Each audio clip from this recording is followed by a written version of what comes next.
नमस्कार, कल्पना voice channel में आप सभी का स्वागत है। आज की हमारी कहानी है सच्चाई।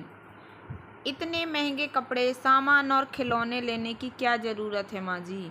फिर अभी तो इतने पैसे भी नहीं है मेरे पास, आरती ने कहा। पर फिर भी शायद वह उसकी मंशा समझ नहीं सकी। पैसे नहीं है तो क्या फ़र्क पड़ता है, सामान अलग कर कुछ एडवांस दे देते हैं, कल आकर ले जाना। कम से कम दोबारा पसंद करने के झंझट से तो बचेंगे। वे सचमुच आज ही ये सब काम समाप्त कर लेना चाहती थीं। 2-4 दिनों में उनके बहन बहनोई और अपनी बेटी, दामाद और बच्चों के साथ आने वाली हैं। इतने सारे लोगों के साथ आने से घर में कितनी सारी तैयारियां, कितने ही काम हो जाते हैं। ऐसे में कम से कम सबके लिए ये उपहार इत्यादि खरीद लेने वाला काम ही तो समाप्त कर लेते। पर आरती थी कि टाले जा रही थी, मानो उसे इन चीज़ों में कोई दिलचस्पी ही ना हो। सारी चीज़ें तो मुझे याद है माँ जी, राहुल के साथ स्कूटर से आकर भी तो ले जा सकती हूँ। वे भी पसंद कर लेंगे तो ज़्यादा अच्छा होगा ना। फिर आरती ने हॉर्लिक्स, उनकी दवाइयाँ और फल इत्यादि खरीदे और घर लौट आई। घर के कामों में हाथ चलता है इस लड़की का, वे सोच रही थीं। आते ही झटपट फलों का जूस तैयार करके एक गिलास उन्हें थमा गई और दूसरा अपने नन्हे से बेटे सोम को। रात के खाने की तैयारी के साथ साथ बेटे को गिनती याद करा रही थी। उधर वॉशिंग मशीन में कपड़े भी धुल रहे थे, पर इतनी व्यस्तता में भी वह उनके कमरे में आकर खिड़की दरवाजे बंद करके पर्दे खींचने नहीं भूली कि शाम के समय ध्यान ना दो तो सारा घर मच्छरों से भर जाता है। जाते जाते यह भी बता गई कि आज रात में वह परवल की उबली सब्जी ही बना लेगी, क्योंकि वह उनके दांतों को तकलीफ नहीं देगी। तभी राहुल का फ़ोन आ गया कि दांतों के डॉक्टर का अपॉइंटमेंट मिल गया है और वह 10-15 मिनट के अंदर घर पहुंचकर माँ जी को वहां ले जाएगा। तो आरती ने जल्दी से आकर उनके धुले कपड़े वगैरह निकाल दिए, चश्मा और चप्पलें तक लाकर पास में रख दी। संतोष से सुहानी का दिल भर आया। क्यों न इन बच्चों पर शक करके अपना परलोक बिगाड़ना पड़ रहा है। जिस कसक को सीने में दबाए जिंदगी बिता दी थी, ये बच्चे तो उन्हें वो सुख दे रहे हैं। आजकल पुरानी बातें कुछ इस तरह याद आने लगती हैं जैसे चित्रपट पर कोई पुरानी फिल्म चल रही हो। इसी घर में एक दिन उनकी डोली उतरी थी। उत्साह और ललक के साथ उनकी सास उनकी आरती उतार रही कर उन्हें अंदर लाई थी, जहाँ थे एक धीर गंभीर स्नेहिल ससुर, दुलारे देवर और हर समय प्यार छलकाते पति मोहित। दुनिया का हर सुख मिला था उन्हें, पर मुट्ठी में बंद रेत की तरह धीरे धीरे छीलने में लगा। वह कि 6-7 साल उनकी कोख भरने का इंतजार किया गया। फिर शुरू हुआ डॉक्टरी जांच, परीक्षण, मनौती, मनोबल और थोड़ा बहुत पीर फकीर ज्योतिष पर एकाएक हर कोशिश का पटाक्षेप हो गया कि रिपोर्ट आई कि उनका गर्भाशय पूरी तरह विकसित ही नहीं है। अतः बड़े बड़े ऑपरेशन के बाद भी गर्भधारण की संभावना केवल 2-4% की ही थी। सास ससुर के चेहरे उतर गए, उनका अपना आत्मविश्वास भी पूरी तरह डगमगा गया था। पर पति मोहित उन क्षणों में अडिग होकर खड़े हो गए थे। दबे स्वर में फुसफुसाती माँ और आंखों में आंसू भर भर कर मनोहार करती पत्नी को उन्होंने दृढ़ शब्दों में बता दिया कि वे दूसरी शादी करने को कतई तैयार नहीं हैं, कि किस्मत में अगर बाल बच्चे होने थे तो वो एक ही शादी से मिल गए रहते, और अगर नहीं हैं तो उनका पुरुषार्थ किस्मत की बैसाखी का मोहताज नहीं है और किसी औलाद के बिना ही सुख रहने का दमखम है उनके अंदर। वचन निभाया था उन्होंने कि सारी दुनिया का दबाव सहकर भी झुके नहीं, न दूसरी शादी ही की, न दूसरों के बच्चों को देखकर आह ही भरी। अपनी सुहानी को हमेशा रानी महारानी की तरह रखा। बस जीवन के खालीपन या एक शिशु की कमी की शिकायत को कभी जबान तक लाने की इजाज़त नहीं दी। खुद को अपने कामों और समाज सेवा में इतना व्यस्त कर लिया कि किसी और चीज़ की याद ही नहीं रही। यूं ही जाने कितने बरस बीत गए। 60-7 साल की उम्र हो गई उनकी। फिर एक दिन पता चला कि उन्हें ब्रेन ट्यूमर है। कहाँ कहाँ नहीं फिरी सुहानी उनको लेकर, कोलकाता, लखनऊ और फिर बेंगलोर आकर ऑपरेशन कराया। जो भी पड़ा अकेले झेला, कोई साथ देने वाला नहीं। तो क्या अपने प्रियतम की किसी भी आवश्यकता के लिए जान भी दे देने को तैयार थी। वह तो कि शरीर तक अधूरा था, पर जीवन के किसी भी सुख से वंचित नहीं रही कभी, कि इस देवता स्वरूप इंसान ने स्वयं अपने आप से भी बढ़कर प्यार और मान दे दिया उनको। पर इस बार का अपनी सुहानी का ये अकेलापन बर्दाश्त नहीं कर सके थे मोहित। शायद उनको अपनी अल्पायु का अंदाज था या जो भी हो, पर इस बार बीमारी में उन्हें देखने जो सुहानी के बहन बहनोई आए तो उन्हीं के सामने बिफर पड़े थे। वो जिंदगी में पहली बार अपने अंदर की शून्यता को किसी के सामने स्वीकार किया था। कोई तो होना ही चाहिए अपना नाम लेबा। मुझे पता है कि अब मैं ज़्यादा दिन नहीं जीऊँगा, पर सुहानी को मैं अकेली छोड़कर नहीं जाना चाहता। उनके जिस भोलेपन पे मैं फिदा था, अब वह उनकी बहुत बड़ी कमी साबित होने वाली है। ये कि दुनिया को उनके नोच कर खा जाएगी, केवल अपनी जिद की वजह से। देर कि मैंने काश की उम्र रहते कुछ कर लिया होता, पर अब तो एक बच्चे को बड़ा करने भर भी उम्र नहीं बची मेरे पास। उनके दुख से दुखी बहन बहनोई ने अगले ही दिन अपना 17 वर्षीय बेटा राहुल लाकर उन्हें सौंप दिया था। फिर आनन फानन में गोद लेने की सारी रस्में और कानूनी कार्रवाई भी पूरी कर ली गई। और जब तक सुहानी के देवर आए थे, राहुल मोहित और सुहानी का कानूनी बेटा बन चुका था। सुहानी कि ये बहन और मोहित का ये छोटा भाई ले देकर अपना कहने को इस दुनिया में यही दो रिश्तेदार हैं सुहानी के। जिंदगी भर मोहित ने इन्हीं दो घरों में जी भर कर प्यार और उपहार बांटे थे। इन दोनों परिवारों का हर सदस्य उन्हें अपनी जान से ज़्यादा प्यारा था। फिर भी आज को अपने सीने में भींच कर लगा ली कि अपना तो अपना ही होता है। बरसों से अंतर में दबा प्यार किसी उद्दम बरसाती नदी सा सारे बांधों को तोड़ उमड़ाने को बेकरार था। पर उसी समय देवर ने आकर संबंधों की एक नई ही व्याख्या कर डाली। ये सारी चालाकी केवल आपकी संपत्ति हथियाने के लिए है भैया जी। 17 साल उन लोगों को माँ बाप पुकारने के बाद ये छोकरा भला आपका क्या होगा? अपने भांजे के लिए भाभी की कमजोरी में समझ सकता हूँ, पर आपको क्या हुआ था जो 2-4 साल में सब कुछ समेट कर भाग लेता? तो आपके बुढ़ापे का क्या होगा? और कुछ नहीं तो कम से कम रुपए पैसों का सहारा तो होता ही। वह भी नहीं रहा तो कहाँ जाइएगा आप लोग? क्यों, तू नहीं है क्या? तू नहीं संभालेगा क्या हमें? कहने को कह गए थे मोहित, पर शक का कोई छोटा सा कीड़ा तो घुस ही गया था उनके अंदर। जानते थे सुहानी हर किसी की हर बात का तुरंत विश्वास कर बैठती है। किसी में कोई बुराई उन्हें जल्दी नजर ही नहीं आती। परेशान हो उठे थे वह कि उसी दिन से शुरू कर दिया था अपनी समस्त धन संपत्ति का हिसाब किताब। मकान सुहानी के नाम करके पक्की रजिस्ट्री करवा ली थी। बैंक के लॉकर की चाबी, रजिस्ट्री के कागजात, बैंक जमा रसीद, पासबुक, शेयर, सारी चीज़ों को रोज एक बार दिखाकर उनके बारे में बताते समझाते थे। पर सुहानी थी कि कुछ ठीक से देखती ही नहीं थी। बस तुनक कर कह देती, देखो जी मुझे तो तुमसे पहले जाना है, सो मैं यह सब सीख कर क्या करूँगी। और फिर राहुल धीरे धीरे जीवन का हिस्सा बनने लगा। भीगती मसों वाला अजीब सा चुप्पा लड़का, सूनी सूनी आँख लिए खिड़की पर बैठा बाहर आसमान निहारता रहता। मोहित उसे पुचकारते, साथ बिठाकर खिलाते पिलाते, उसका मन समझाने का प्रयत्न करते, पर उसका वह हंसना बोलना, शरारतें करना लौटा नहीं पाए। सुहानी समझती थी कि जड़ से उखाड़कर एक पौधे को भी दूसरी जगह रोपो तो पनपने में समय लगता है। यह तो फिर भी हाड़ मास का इंसान है। अपने जन्म देने वाले माँ बाप को कोई ऐसे ही तो नहीं भूल जाएगा। सचमुच धीरे धीरे वह बदलने लगा। उसका बचपना समाप्त हो गया था। अब वह धीर गंभीर बेहद मितभाषी पुरुष बन गया था। और सबसे बड़ी बात, अपने इन नए माँ बाप को अपना लिया था उसने। मोहित के कितने ही काम संभाल लिए और सुहानी को माँ पुकार कर उसके धधकते कलेजे पर ठंडक के लेप लगा दिए थे। देवर के परिवार से इस बीच कुछ दूरी सी हो गई थी। सुहानी ने उसे पाटने में अपने भरसक कोई कमी नहीं उठा रखी थी, पर कुछ नहीं कर पा रही थी।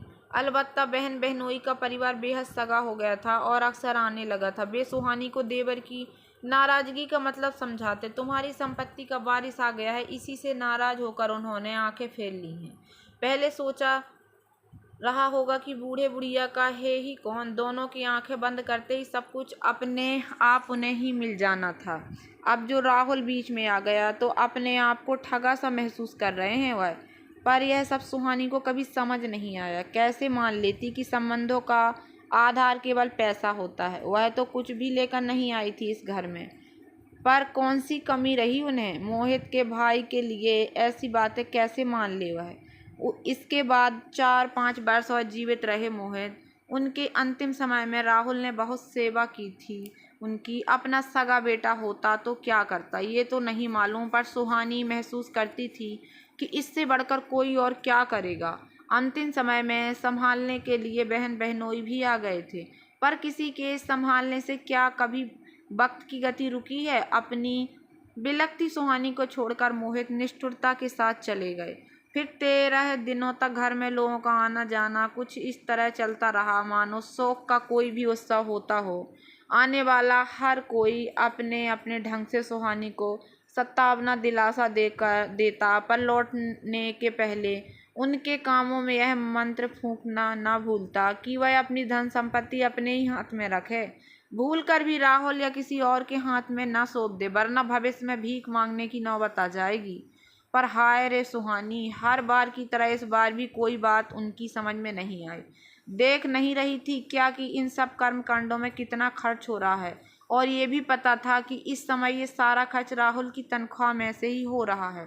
नई नई नौकरी है बेचारे की, अभी से क्या क्या करेगा। इसी से तो लॉकर की चाबी और बैंक की पासबुक उसे सौंपने गई थी। वैसे भी ये सारा हिसाब किताब रखना उनके बस के बाहर था, और फिर बेटा जवान हो तो उन्हें इन चीज़ों में सर खपाने की भला क्या ज़रूरत। पर उसने लौटा दिया था, कहा अपने यहाँ पास ही रखिए, जब ज़रूरत होगी मांग लूँगा। फिर पता नहीं क्या हुआ, अगले दिन आकर सब मांग भी ले गया। पता नहीं कहाँ कहाँ दस्तखत भी करा लिए थे, और सुहानी ने सरल मन से सोचा था शायद आज ही इसकी ज़रूरत पड़ गई हो। मन में चोर होता उसके तो कल जब मैं देने गई थी तब मना क्यों करता। राहुल के कमरे में उसके असली माता पिता देर तक पता नहीं क्या क्या बातें कर रहे थे कि सुहानी 2 बार चाय के लिए बुलाने गई, पर किसी ने दरवाज़ा ही नहीं खोला। फिर खुला तो बहन बहनोई का सामान बांधा जा चुका था। बहुत पूछने पर उखड़े स्वरों में बहन ने बताया कि कुछ ज़रूरी काम याद आ जाने से उन्हें तुरंत लौटना पड़ रहा है। हो सका तो कुछ समय बाद फिर आने की कोशिश करेंगे। रोकती रह गई थी सुहानी, पर कुछ नहीं हुआ। जाने क्यों लगता था जैसे हाथों से सब कुछ ही छूटा जा रहा हो। मोहित चले गए, नाते रिश्तेदार रूठ गए, और फिर राहुल भी दिन भर के लिए ऑफिस जाने लगा। खाली निठल्ली सी दिनचर्या और काट खाने को दौड़ता सूना घर लगता। अब वह पागल ही हो जाएगी। पड़ोस की आरती उन्हें पसंद थी। राहुल ने ब्याह की बाबत पूछा तो शर्मीली सी मुस्कान मुस्कुराकर चुप रह गया। फिर उन्हें लगा कि इस विवाह के लिए सबसे पहले बहन बहनोई की सहमति लेने की आवश्यकता है। अतः 2-3 पत्र डाले, फोटो भी भेजी, पर उधर से कोई जवाब नहीं आया। अब क्या करती वह, मजबूरन सारा काम अकेले ही हाथों से निपटाना पड़ा था उन्हें। बहन के व्यवहार पर आश्चर्य भी बहुत था कि अपने ही बेटे के विवाह में इस तरह दिलचस्पी न लेने का क्या अर्थ। पर उन लोगों के किसी भी व्यवहार का मतलब आज तक उनकी समझ में नहीं आता था।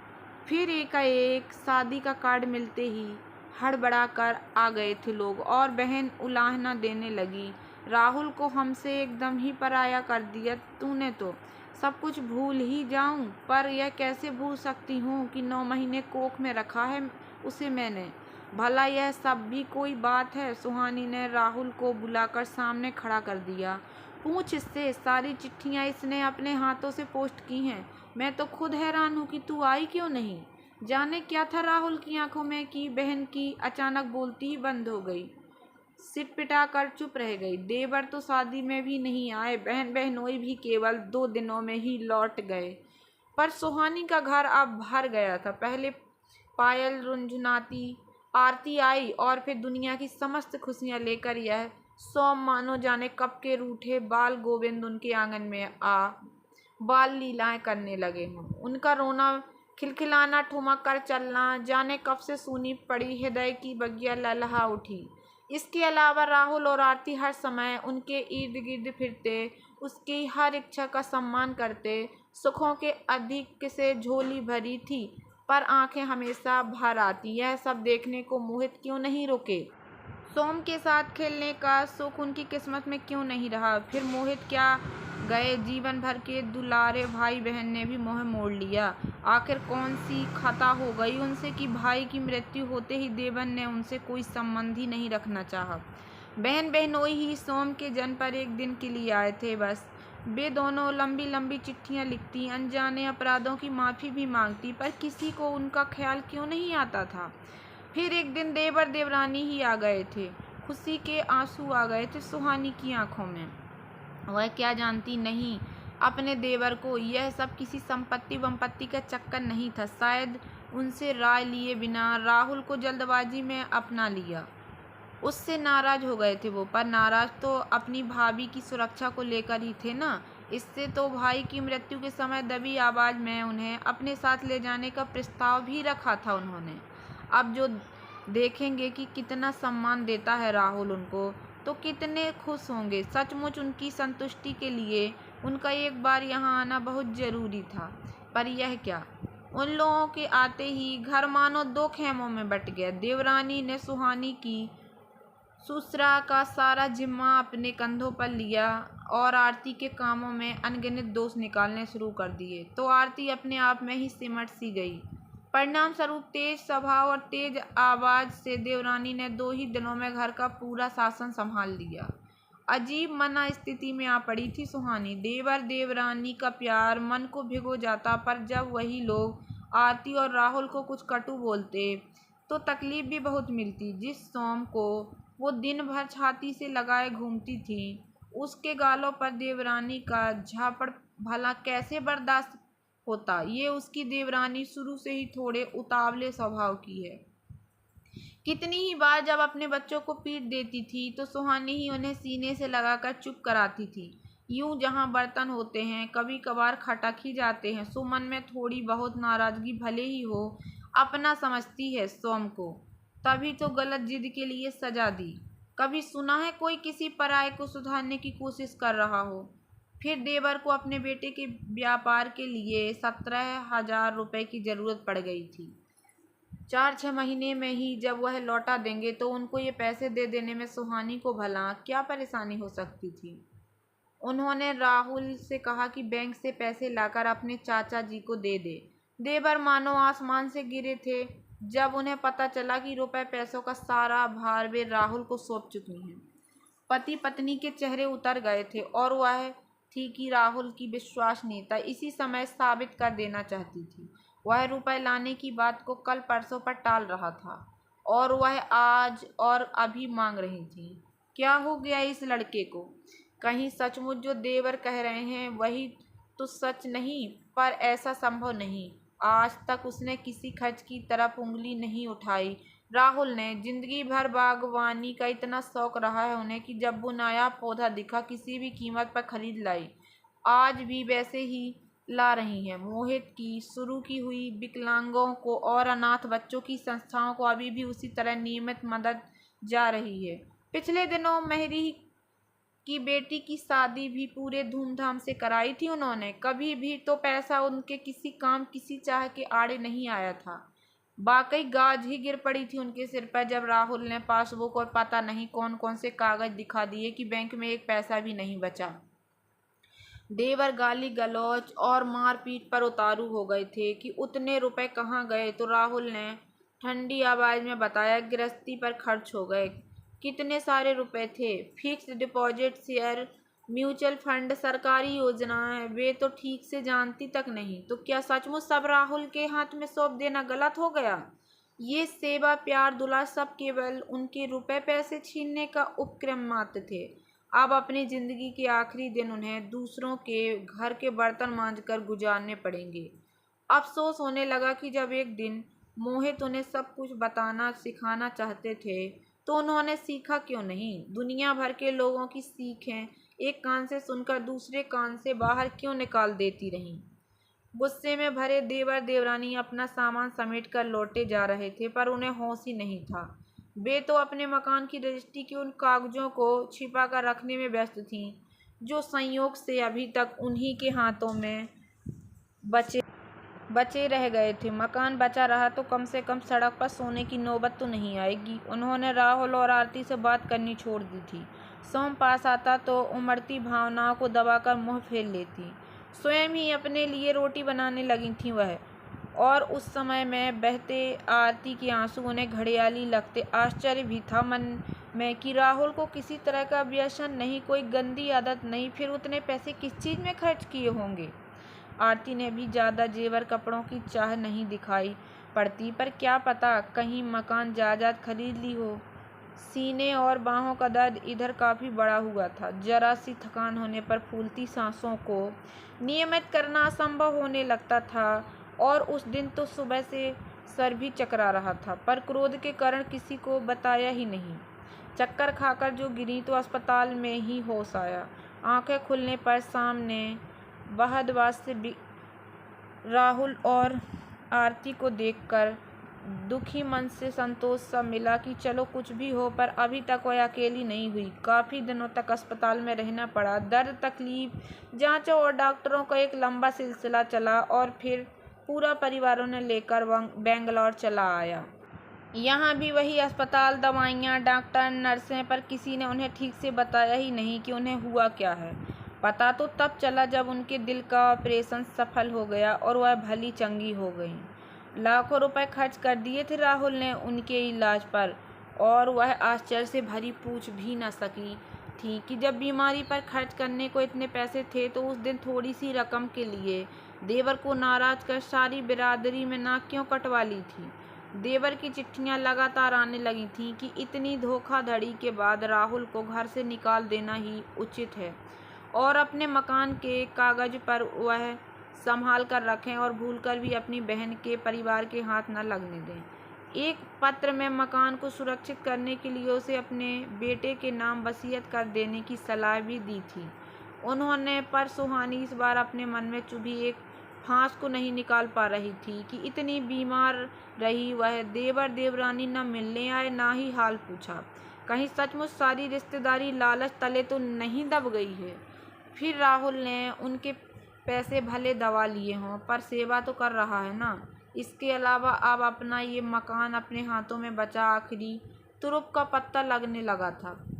यदि इसी लालच में राहुल का संदिग्ध मिल रहा है तो इसे अपने ही हाथ में बचाए रखने में क्या खराबी है। मरने के बाद यह किसको मिलेगा, इससे क्या फर्क पड़ता है। बिरादरी में राहुल की इस बेईमानी की खबर फैलने में कोई कोर कसर नहीं रखी थी देवर ने। और आश्चर्य की बात तो ये कि सुहानी के इतने बुलावे के बावजूद जो बहन बहनोई इतने समय से नहीं आए थे, बदनामी की इस कहानी को सुनते ही बेटी दामाद सबके साथ आने का कार्यक्रम बना बैठे। बहुत दिनों के बाद घर में कोई आ रहा था। सुहानी उनका जी भर कर स्वागत कर सत्कार करना चाहती थी, सबको उपहारों से लाद देना चाहती थी। यही कुछ तो उन्होंने जीवन भर किया था, इसी की आदत थी उनको। यह भी लगता था कि यह सब खर्च तो राहुल के अपने परिवार पर हो रहा है, अतः इसमें उसके किसी ऐतराज़ का तो सवाल ही नहीं उठता। राहुल और आरती अगले दिन भी वे उपहार खरीदने बाजार नहीं गए, और उसके अगले दिन भी वे रटती ही रह गईं। यहाँ तक कि बहन का परिवार भी आ गया। सबको खिलाते पिलाते बातचीत करते सुहानी के मन में अपनी मजबूरी चुभती रही कि आज ऐसा दिन आ गया जब हाथ में कुछ रुपए तक नहीं बचे कि उपहार न दे पाने की सूरत में वह विदाई के समय कुछ नगद ही सबके हाथ पर रख सकती। एक बार फिर के कमरे में बहन बहनोई कमरा अंदर से बंद करके बैठे थे। इस बार आरती, उसके ननद नंदोई, राहुल सब अंदर थे, बस वही एक सोम को संभालने बाहर बैठी थी। मन में फिर एक फांस सी चुभी कि वे सब तो एक ही परिवार के लोग हैं, बस वही एक पराई है जो बाहर है। फिर एक ही कमरे में से राहुल के जोर जोर से चिल्लाकर बोलने की आवाज़ बाहर आने लगी। हतप्रभ रह गई थी वह। धीर गंभीर समझदार राहुल को तो उन्होंने कभी किसी पर गुस्सा करते भी नहीं देखा था। वह भला इतना अधीर हो चिल्ला कैसे सकता है। बेचैन सी दौड़ी गई थी वह, पर कमरा अंदर से बंद था, सो उन्हें दरवाजे पर ही रुक जाना पड़ा था। अंदर आवाज़ें तेज थीं और एक दरवाजे का आवरण उन्हें छिपा नहीं पा रहा था। गुस्से में भरा हुआ राहुल चीख चीख कर कह रहा था, कितनी बार कहा है कि जो मुझे उचित लगेगा वही करूँगा मैं।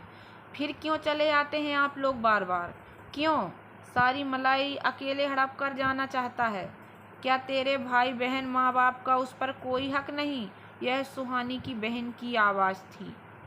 कोई मलाई नहीं खा रहा मैं, जितना कमा सकता हूँ उतना ही खर्च कर रहा हूँ। फिर कैसे भाई बहन? आपने मुझे किसका सगा होने दिया? क्यों मैं इतना भारी हो गया कि दूसरों को दे डाला गया? मैं बच्चा तो नहीं था? एक बार भी मुझसे पूछने की ज़रूरत क्यों नहीं समझी थी कि मैं आपके लालच पर बलिदान हो जाना चाहता हूँ या नहीं? मैं तो कहीं का नहीं रहा, ना कि जिसका था उसने निकाल दिया और जिसके पास पहुँचा उनको अपनाना आसान नहीं था। राहुल ने कहा तो बहनोई की तेज भरी आवाज़ आई, अरे किस साले ने कहा था अपनाने को और ऐसा हितैषी बनने को? कितनी बार तो समझाया था कि माल मत्ता समेट कर अपने घर लौटाओ। किसको कहूँ अपना घर? किसको धोखा दूँ? उनको जो मेरे ऊपर स्वयं से बढ़कर यकीन करते थे, या आपको जिसने मुझे धोखा देने में कोई कसर नहीं रखी? या फिर अपने आप को चोरी के थोड़े से रुपयों के लिए क्या आपने मुझे बेच नहीं दिया? राहुल की आवाज़ में दर्द था। आया बड़ा हरिश्चंद्र, इतने ही ईमानदार थे तो आज क्या हो गया? क्यों छीन लिया बुढ़िया से सब कुछ? सच पूछ तो सारा पूरा हथियार लेने का लालच है तेरे अंदर, जो हमें ऐसे ही टरका देना चाहता है। मरेगी तो मकान अपने आप तेरे ही नाम हो जाना है। बहनोई बेहद क्रोध में थे। सच एकदम नंगा होकर सुहानी के सामने खड़ा था। आज वह अपने आंसू रोकने में स्वयं को असमर्थ पा रही थी। जी चाहता था सबको धक्के देकर अपने घर से बाहर कर दे और दरवाज़ा अंदर से बंद कर ले। अंदर बहनोई बोलते जा रहे थे, ब्याह किया, हमें खबर तक नहीं लगने दी, हर समय बुढ़िया की लल्लो चप्पों में लगा रहता है। क्या हम कुछ समझते ही नहीं? आप कुछ भी नहीं समझ सकते हैं। पर राहुल की आवाज़ अब इतनी सर्द हो गई थी कि सुहानी काँप उठी। सच यही है कि मैंने उनके जो भी पैसे खर्च किए हैं सिर्फ उनके ही ऊपर किए हैं। उनके बाकी सारे पैसे अलग अलग योजनाओं में सुरक्षित हैं, पर मैंने उनके हाथ में कुछ नहीं छोड़ा है, तो सिर्फ आपके और अपने तथाकथित चाचा जी के डर से। मैं नहीं होता तो आप लोग कब का उन्हें रास्ते का भिखारी बना चुके होते। अब रही बात उनकी मृत्यु के बाद की, विश्वास कीजिए अगर मेरे और आरती के हाथ पैर सलामत रहे तो हमें उनकी संपत्ति की कोई आवश्यकता नहीं रहेगी। हाँ, उनका वारिस उनका पोता होता तो उसका हक जरूर बनेगा। आपने मुझे तो किसी का अपना नहीं होने दिया पिताजी, पर सोम उनका है, उसे उनका ही रहने दीजिए। बहनोई अभी भी गुस्से में थे। अंदर जाने क्या क्या तर्क कुतर्क चल रहे थे, पर सुहानी को और कुछ भी सुनने की अब कोई चाह नहीं थी। राहुल की बातों की सच्चाई को उनकी अंतरात्मा ने पहचान लिया था और उनके लिए यही बहुत था। भीगी आंखों को पोंछते हुए उन्होंने सोम को उठाकर सीने में भींच लिया और अपने कमरे में लौट आईं। तो दोस्तों, कैसी लगी आप लोगों को मेरी ये छोटी सी कहानी? अगर कहानी थोड़ी सी भी पसंद आई हो तो प्लीज़ मेरे वीडियो को लाइक कर देना। चैनल पर नए आए हों तो प्लीज़ सब्सक्राइब कर लेना और ज़्यादा से ज़्यादा शेयर करना। धन्यवाद दोस्तों।